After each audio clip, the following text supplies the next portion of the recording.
স্বপ্নপূরণ সাগরদ্বীপের বাসিন্দাদের বহু প্রতীক্ষিত মুড়িগঙ্গা নদীর ওপর গঙ্গাসাগর সেতু গঙ্গাসাগর মেলা পরিদর্শন করতে গিয়ে সোমবার গঙ্গাসাগর সেতুর উদ্বোধনে শুভ শিলান্যাস করলেন রাজ্যের মুখ্যমন্ত্রী মমতা বন্দ্যোপাধ্যায়। একই সঙ্গে এদিন এক গুচ্ছ প্রকল্পেরও শিলান্যাস করেন রাজ্যের মুখ্যমন্ত্রী। মুড়িগঙ্গার ওপর তৈরি হবে 4.75 কিলোমিটার দীর্ঘ 4 লেনের সেতু।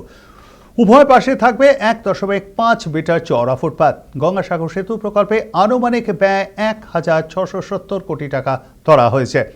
আগামী 4 বছরের মধ্যে সেতুটির নির্মাণ কাজ সম্পূর্ণ করার লক্ষ্যমাত্রা ধার্য করা হয়েছে। ইতিমধ্যেই সেতুর নকশাও চূড়ান্ত হয়ে গিয়েছে বলে সূত্রের খবর। পুণ্যার্থীদের জন্য যাত্রী নিবাসের শুভ উদ্বোধন করেন মুখ্যমন্ত্রী মমতা বন্দ্যোপাধ্যায়। গঙ্গাসাগরে আসতে মানুষের যে ভোগান্তি, মানুষের যে কষ্ট, নদী সমুদ্র একাধিক জলপথ পেরিয়ে তবে আসতে হতো গঙ্গাসাগরে কপিল মুনির মন্দিরে পুজো দিতে। সেই সমস্যার সমাধান করলেন মুখ্যমন্ত্রী মমতা বন্দ্যোপাধ্যায়। প্রায় 1700 কোটি টাকা ব্যয়ে দীর্ঘ সেতুর উদ্বোধন করলেন আজ মুখ্যমন্ত্রী মমতা বন্দ্যোপাধ্যায়।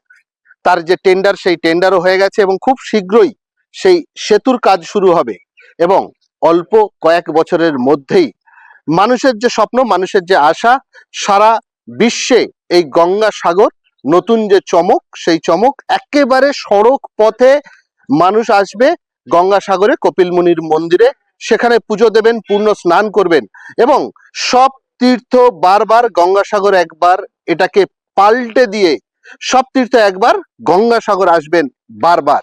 এটাই হতে চলেছে।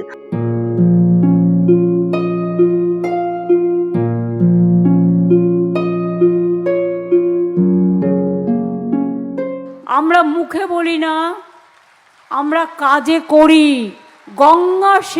সাগর সেতু, যেটা দীর্ঘদিনের এই মানুষের দাবি, এখানকার দীর্ঘদিনের মানুষের যন্ত্রণা, জল পেরিয়ে আসা, গঙ্গাসাগর সেতুর আজকে শিলান্যাস করে কাজের দায়িত্ব দিয়ে দেওয়া হলো এলএনটিকে। তারা টেন্ডার পেয়েছেন 1,700 কোটি টাকা খরচ করে।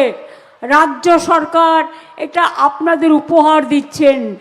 আমি মনে করি সবাই আগে বলতাম আমরা সব সাগর বারবার, গঙ্গাসাগর একবার, আর এখন মানুষ বলেন সব সাগর একবার, গঙ্গাসাগর বারবার।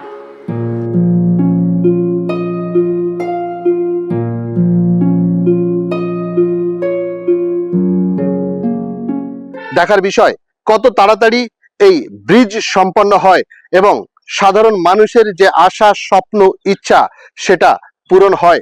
আশায় আছি আমরা, আশায় আছে সারা ভারতবর্ষবাসী, আশায় আছে সারা বিশ্বের পুণ্যার্থীরা। গঙ্গাসাগরের দিকে তাকিয়ে আছে কবে হবে এই ব্রিজ।